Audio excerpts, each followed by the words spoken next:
Nossa leitura inicial de hoje é da coleção Fonte Viva, de Chico Xavier, pelo Espírito Emmanuel. O título é Na Obra de Salvação. Por que Deus não nos tem designado para a ira, mas para a aquisição da salvação do nosso Senhor Jesus Cristo? Paulo, Tessalonicenses, capítulo 5, versículo 9.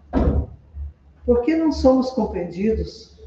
Por que motivo a solidão nos invade a existência? Por que razões as dificuldades nos cercam?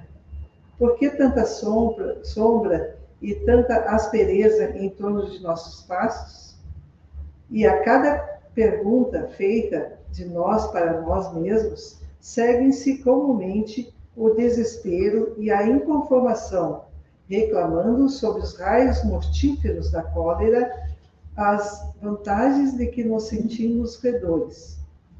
Declaramo-nos decepcionados com a nossa família, desamparados por nossos amigos, incompreendidos pelos companheiros e até mesmo perseguidos por nossos irmãos.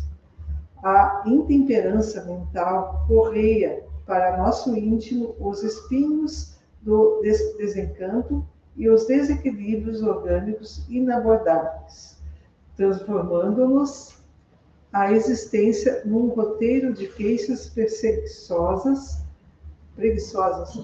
e enfermiças. Isso, porém, acontece porque não nos designamos pelo Senhor para o desempenhadeiro escuro da ira, e sim para a obra da salvação. Ninguém restaura um serviço sob as trevas da desordem.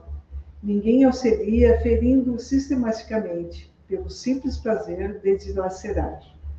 Ninguém abençoará as tarefas de cada dia, amaldiçoando-as ao mesmo tempo.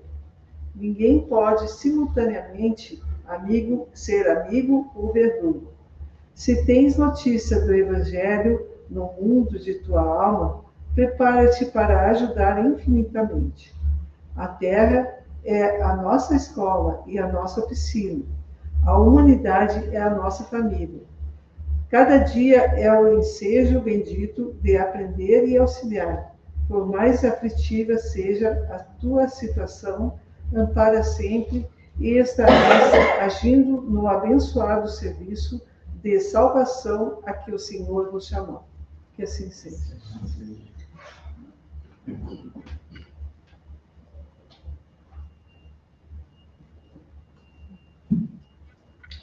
Boa noite a todos os irmãos aqui presentes, boa noite aos irmãos desencarnados e boa noite a vocês que nos acompanham pelas mídias digitais. Muito bem-vindos ao nosso Evangelho híbrido. Com muita alegria e gratidão no nosso coração, nós vamos iniciar o nosso Evangelho. Primeiramente, nesse momento, vamos fechar os olhos e nos conectar com a espiritualidade superior, para louvar e agradecer a Deus, que é todo misericórdia, amor, perdão, justiça, ao Divino Mestre Jesus, o governador espiritual do nosso planeta, e a espiritualidade, a equipe espiritual da nossa casa Allan Kardec, aqui de Balneário Gaivota. Neste momento, então, Pai amado, nós te louvamos, agradecemos pelo dia de hoje, por estarmos com a nossa saúde em perfeitas condições. Nós agradecemos pela nossa família corporal, a nossa família espiritual, os nossos amigos, por tudo que nós recebemos de bom, Senhor. E nós fazemos a oração que o Mestre Jesus nos ensinou. Pai nosso que estás no céu, santificado seja o vosso nome, venha a nós o vosso reino, seja feita a vossa vontade, assim na terra como nos céus. O pão nosso de cada dia dai-nos hoje, perdoa as nossas dívidas, assim como nós perdoamos os nossos devedores. E não nos deixes cair nas tentações, mas livra-nos de todos os males. Que assim seja.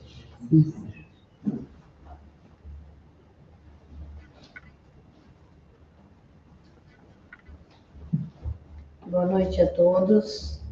Dando sequência mais o Evangelho, vamos iniciar o capítulo 15, Fora da caridade não há salvação. O item escolhido é: do que precisa o espírito para ser salvo? Então, hoje a gente se pergunta, o que nós precisamos como espíritos para ser salvo? Essa pergunta vale pensar qual o caminho que devemos agir para sermos salvos. Jesus ensinou que a verdadeira salvação não está apenas em conhecer as leis divinas, mas em colocá-las em prática. No capítulo 15 do Evangelho segundo o Espiritismo, Allan Kardec apresenta uma das maiores lições deixadas por Jesus. Fora da caridade não há salvação. Mas o que significa essa frase para nós na prática? Ela significa que o espírito evolui quando ele aprende a amar. E é muito difícil, nós estamos aqui para aprendermos a amar. É muito difícil a gente fazer a caridade realmente por amor. E quando a gente conseguir transformar esta caridade em amor, e nas nossas atitudes, nós realmente estamos fazendo o que Allan Kardec disse e o que Jesus sempre nos falou há mais de 2000 anos. Certa vez, um doutor da lei perguntou a Jesus o que deveria fazer para alcançar a vida eterna. E foi um momento, eu não vou falar hoje da parábola do bom samaritano, porque ela será no próximo domingo. Mas foi no momento em que Jesus convidou os apóstolos para eles irem até um outro local. E o caminho, eles poderiam escolher 2 caminhos até chegar lá. Ou pelo Rio Jordão, que teria muitas sombras, eles podiam dormir, descansar. Mas Jesus escolheu o caminho do deserto, porque por lá ele passaria na Samaria. E os apóstolos até questionaram ele, que era um caminho mais difícil. Mas Jesus disse, por aqui eu vou conseguir que alguém pratique a sua caridade. Que alguém veja em nós que não somos inimigos. E assim foram pelo caminho do deserto e pela Samaria. E lá na Samaria eles não encontraram ninguém que desse nem um copo d'água para eles, muito menos um pouso, porque eles eram judeus. E Jesus seguiu em frente pelo deserto, com sede, cansado. E quando ele chegou lá no local, andaram bastante, ninguém ofereceu um copo d'água para ele, mas indagaram o que deveria fazer para que eles fossem salvos. Qual a forma da caridade? Um doutor da lei questionou ele, mesmo sabendo que ele estava cansado. E esse doutor da lei, ele sabia bem as leis religiosas. Ele estava apenas testando Jesus neste momento. Então Jesus respondeu para ele de uma forma simples, objetiva, como ele sempre explicava, que bastava apenas amar ao próximo como gostaria que fosse amado.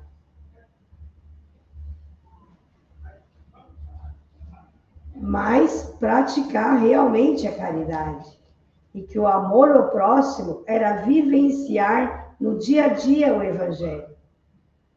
Então, quando a gente fala no amor ao próximo, não é nós dar aquilo que sobra no nosso guarda-roupa.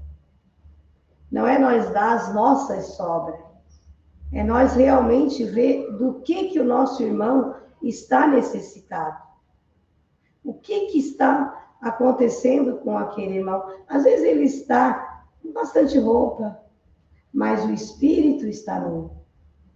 Às vezes ele está alimentado, mas o espírito está com fome de conhecimentos divinos, da palavra de Deus. Amar ao próximo significa ajudar a quem necessita de todos os cuidados, respeitar as diferenças, independente da cor, independente se ele é estrangeiro. Temos que ajudar, acolher a quem quer que seja, acolher os sofredores, perdoar a todos. Essa parte é muito difícil. Eu acredito que eu tenha que vir muitas vezes para isso. Ouvir com atenção, porque às vezes a gente vai ouvir, mas a gente quer falar. E às vezes é necessário a gente ouvir as pessoas. As pessoas apenas querem desabafar. Oferecer, às vezes, uma palavra de conforto, quando a pessoa pede a palavra. A gente oferece essa palavra. Muitas vezes a gente pensa que caridade está somente em grandes ações, mas não é. Às vezes, nas pequenas ações, a gente consegue fazer a nossa caridade. É nos pequenos gestos que às vezes acontece a caridade. A caridade é o amor colocado em prática. E foi isso que Jesus veio nos ensinar. Ele veio nos ensinar empatia, nos colocar no lugar do outro. Ela não significa apenas oferecer ajuda material, como eu falei. Muitas vezes nós temos que ajudar de outras formas. Porque nós não sabemos. A pessoa não está escrita, estou com depressão, estou com problema.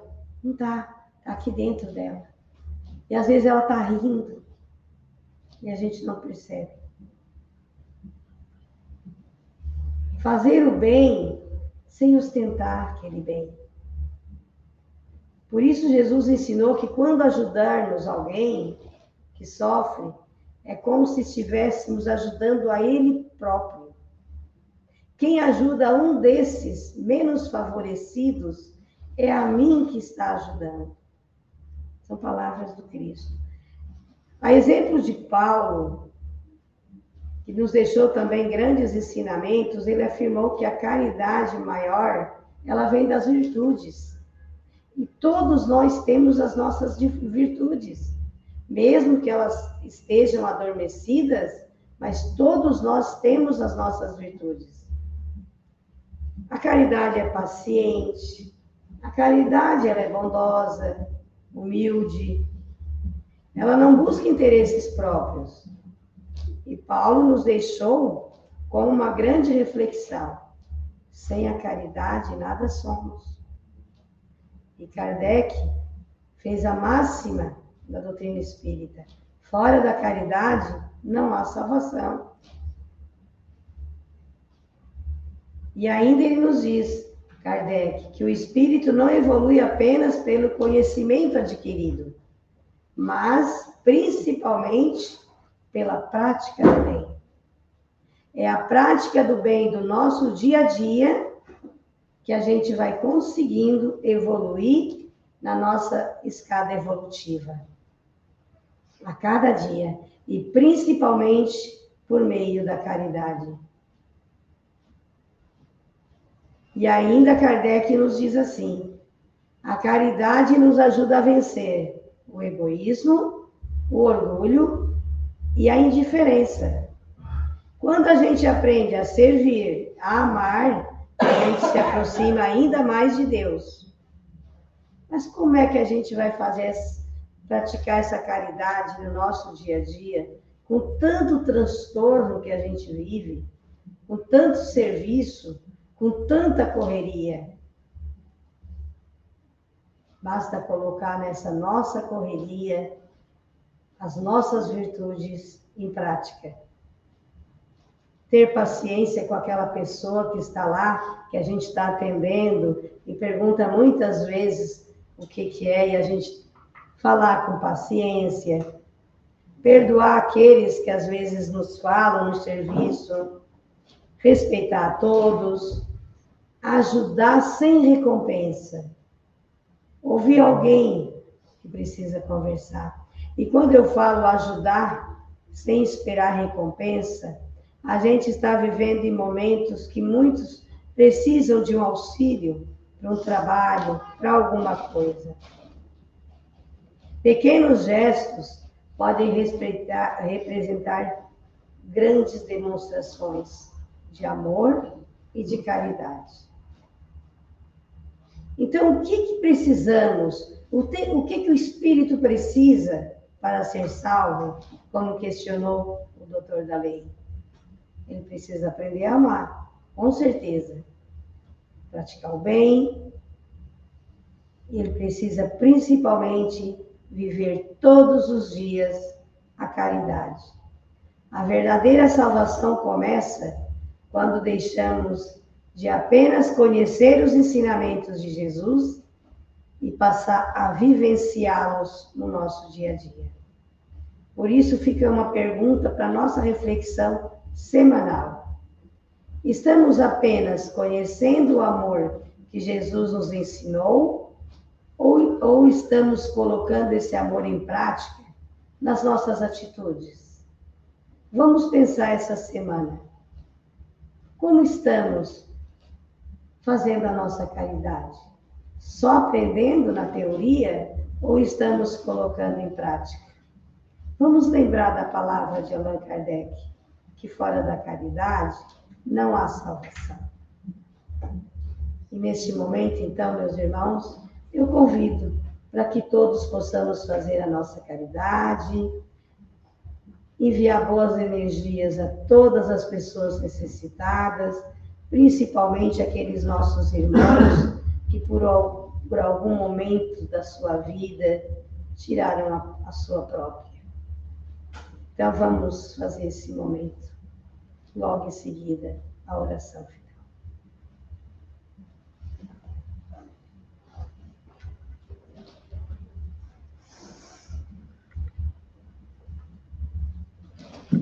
E assim, nos encaminhando para o final deste evangelho de hoje, nós chegamos no segundo momento, que é pedir graças, pedir bênçãos ao nosso Pai Eterno, para que Ele nos auxilie, para que essa espiritualidade adentre os nossos lares, trazendo paz, serenidade, harmonia e alegria em nossos corações. Nós pedimos hoje por todos aqueles irmãos que estão nos leitos dos hospitais, sem esperança, sem uma palavra de conforto. Que o Mestre Jesus acompanhe cada um desses espíritos que estão ali por algum motivo. E nós somos muito gratos por tudo que o Senhor nos dá, principalmente pela nossa saúde. E nesse momento nós vamos fazer o passo coletivo. Você que está em casa pode pegar uma água para ser purificado. E nós vamos fechar os olhos e fazer a oração que o nosso Mestre nos ensinou. Pai nosso que estás nos céus, santificado seja o vosso nome, venha o vosso reino, seja feita a vossa vontade, assim na terra como nos céus. O pão nosso de cada dia nos dá hoje, perdoai nossas dívidas, assim como nós perdoamos os nossos devedores.